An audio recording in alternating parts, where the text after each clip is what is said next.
chegamos a mais um momento de umas pequenas reflexões que tem como tema Alegremo-nos, Deus nos ama imensamente. Porque Deus amou o mundo de tal maneira que deu seu Filho unigênito, para que todo aquele que nele crer não pereça, mas tenha vida eterna. João capítulo 3, versículo 16. Apesar de estarmos entrando na semana conhecida pela Igreja como a Semana Maior, ou a Semana Santa, que é o período que iremos reviver toda a trajetória de Cristo rumo à sua paixão, morte e ressurreição, não podemos ficar tristes, porque iremos reviver um período de dor, de entrega ou de muito sofrimento da parte de Cristo, mas devemos nos alegrar. Alegria, porque estamos iniciando a Semana Santa, na qual teremos o Tríduo Pascal, que é o período da paixão, morte e ressurreição de Jesus. Pois bem, no terceiro domingo da Quaresma, o sacerdote usa corrósio para nos dizer que é um dia de festa, porque devemos nos conscientizar do quanto Deus nos ama, ao ponto de nos dar o seu Filho unigênito para nossa salvação. Este é o dia que o Senhor fez, seja para nós dia de alegria e de felicidade.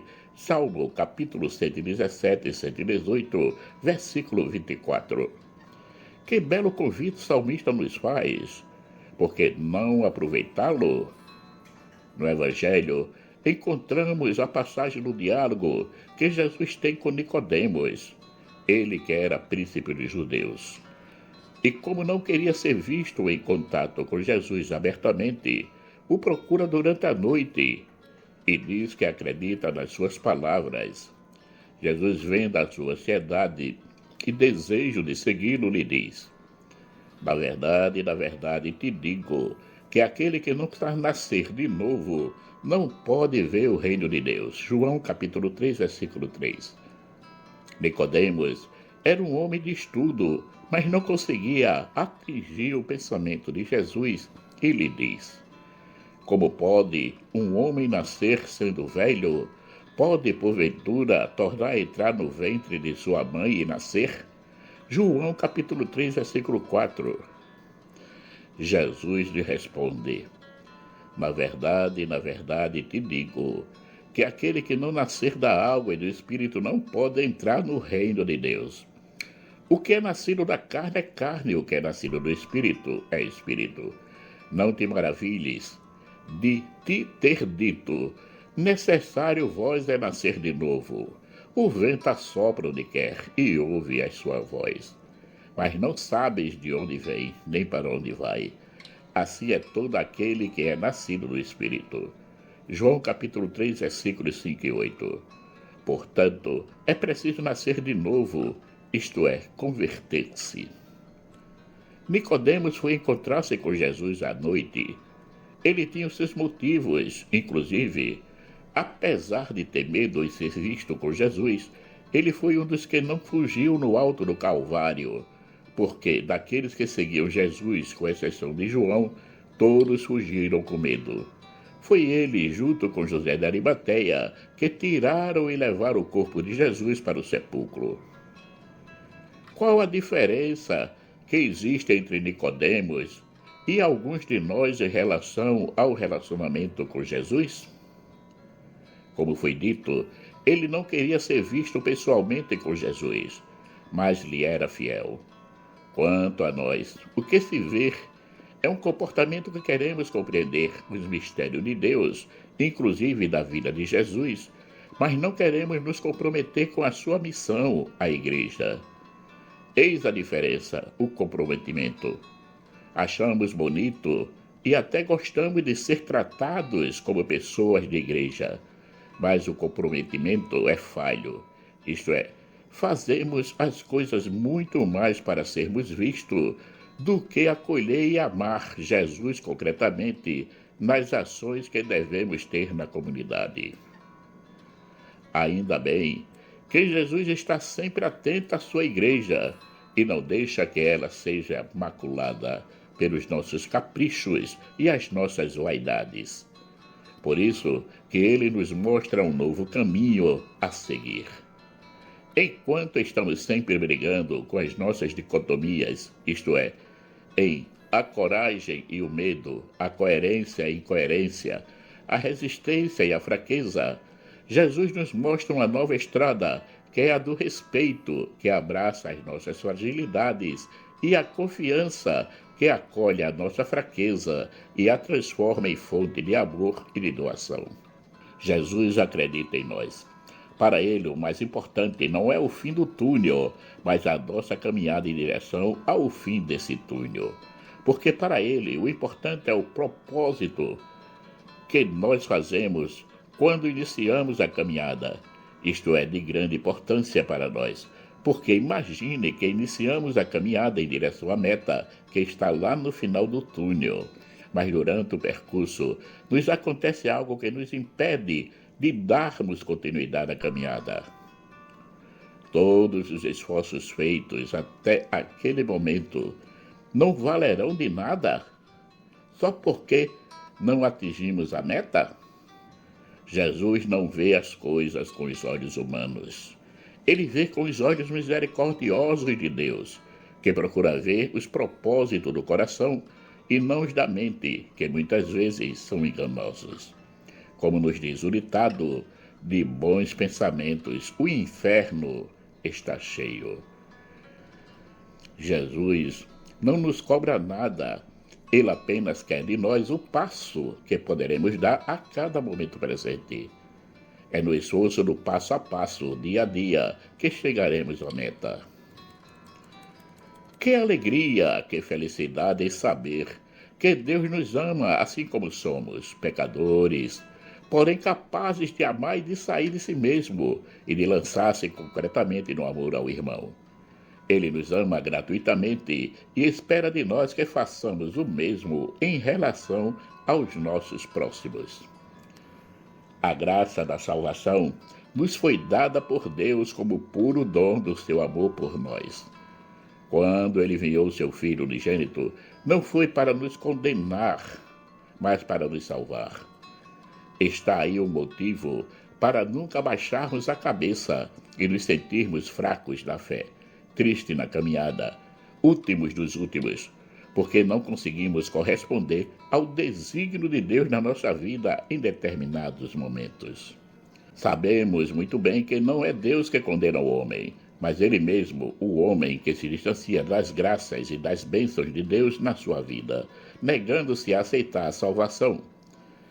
Esse vira as costas graças da salvação dada por Deus. É essa atitude que Jesus diz que é o pecado contra o Espírito Santo e que não será perdoado. Em verdade vos digo, todos os pecados serão perdoados aos filhos dos homens, mesmo as suas blasfêmias, mas todo o que tiver blasfemado contra o Espírito Santo jamais terá o perdão, mas será culpado de um pecado eterno. Marcos capítulo 3, versículos 28 e 29. Como vemos, não é Deus que não quer salvar o homem, mas é ele que se nega a aceitar a graça da salvação, que nos foi dada por Jesus e que chega até nós através do Espírito Santo. É o Espírito Santo o portador de todas as graças divinas. Quem o nega a recebê-lo, nega também a sua salvação. Somos privilegiados, temos um Deus que nos ama imensamente, que nos deu o seu único Filho para nos redimir e que nos envia sempre o Espírito Santo para nos iluminar o pensamento e principalmente o coração. Jesus disse, eu sou a luz do mundo.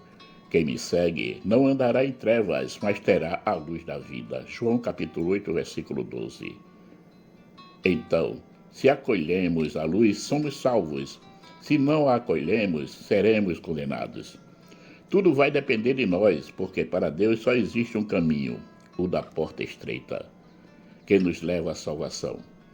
E a vontade do Pai que me enviou é esta, que nenhum de todos aqueles que me deu se perca, mas que o ressuscite no último dia. João capítulo 6, versículo 39. Mas ele respeita o nosso livre-arbítrio.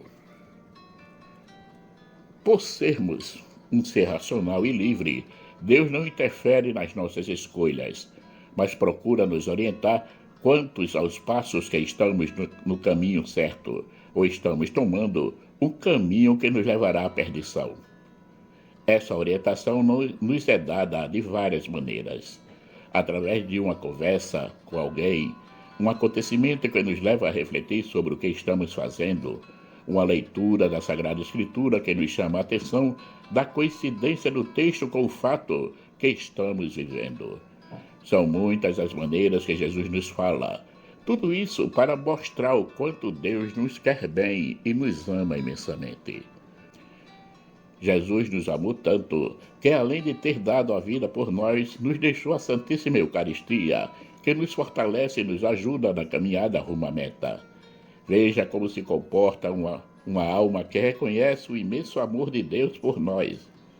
Ela entendeu que Jesus, a nos deixar a Eucaristia, foi para ficar cada vez mais perto de nós.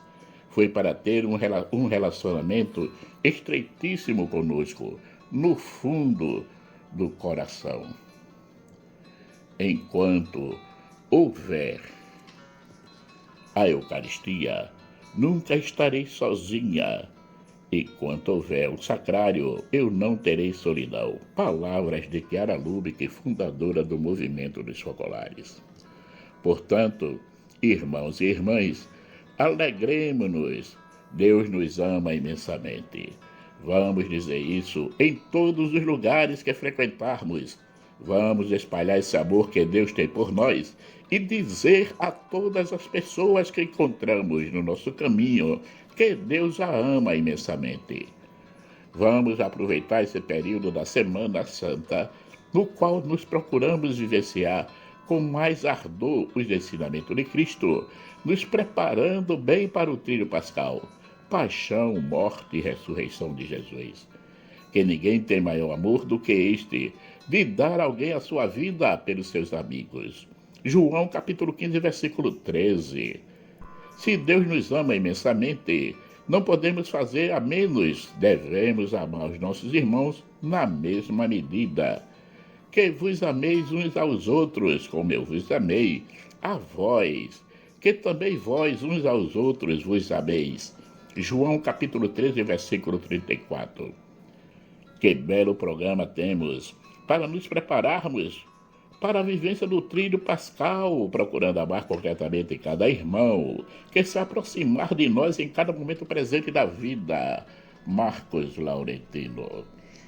Caríssimos e caríssimas, chegamos ao final de mais um momento de pequenas reflexões que teve como tema Alegremo-nos, Deus nos ama imensamente. Aproveite esse momento para agradecer a todos aqueles que já se inscreveram no canal e peço que compartilhem essas reflexões para que cheguem a mais e mais e mais pessoas. Peço àqueles que entrarem em contato com o canal e gostarem do trabalho das nossas reflexões, se inscrevam, assim podem nos ajudar a manter o canal ativo, pronto para receber mais e mais reflexões. Que o nosso Pai Eterno, rico em bondade, misericórdia e amor, nos dê um excelente dia. Amém.